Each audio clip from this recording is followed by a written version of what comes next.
Well, welcome back to Roy on Rescue. In this episode, I'd like to address a couple things that have come up in the comments section of our training site. And I do this from time to time, but there was one that stood out in particular to me that I thought would do very well being addressed because it would apply to so many people that have been CPR and first aid trained. So I'm going to take a moment here and address the situation, and hopefully you'll find it helpful. The commenter basically wrote in and said, it was confusing for me when there was nothing mentioned in the training videos about car accident scenarios, and there were test questions regarding car-involved situations.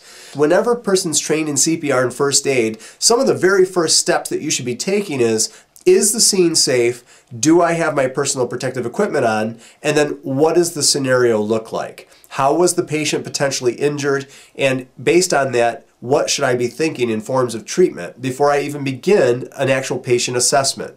The reason that in the testing we actually have a scenario where there's a car accident, but we didn't necessarily train it, is because whenever we do is the scene safe? Do I have my personal protective equipment on? We should be thinking about car accidents. And when we're talking about car accidents, we should also be thinking about mechanism of injury. The nice thing about CPR and first aid at a Good Samaritan lay rescuer level, or even at a professional level rescuer level, is that we're given these templates to apply to many different scenarios. And in this case, the template of scene is safe, gloves are on, shield is available, look at my scene, and summarize what might be happening with this patient. Are they at the bottom of a swimming pool and they're floating, or not bottom of a swimming pool, but are they in a swimming pool floating? Well, then I should be thinking about them having a neck injury. They could have drowned, but they also could have dove into the shallow end of the pool, and so I should be thinking mechanism of injury.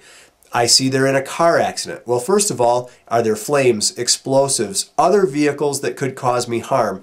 Is there a potential for neck injury whenever someone's involved in a car accident? Of course. So we may be thinking about neck injuries, back injuries, spinal cord severance, spinal shock, that kind of thing. So ideally, when you went through the training and you actually were trained in assessing the situation, assessing the patient, and checking for scene safety, it wouldn't matter from that point whatever scenario we put you into. Maybe you're downtown in a metropolis and you're in the heart of a tall skyscraper and there's a fire. You should be able to apply specific CPR and first aid decisions based on the training. So that's why we try not to get too specific in the training and keep it hopefully flexible enough that you can apply it to almost any scenario you find yourself in. Remember, an ounce of prevention is worth a pound of cure. Scene safety is number one because a dead rescuer is of no help to anyone else. So keep safe, and until next time, we'll see you later. Bye-bye.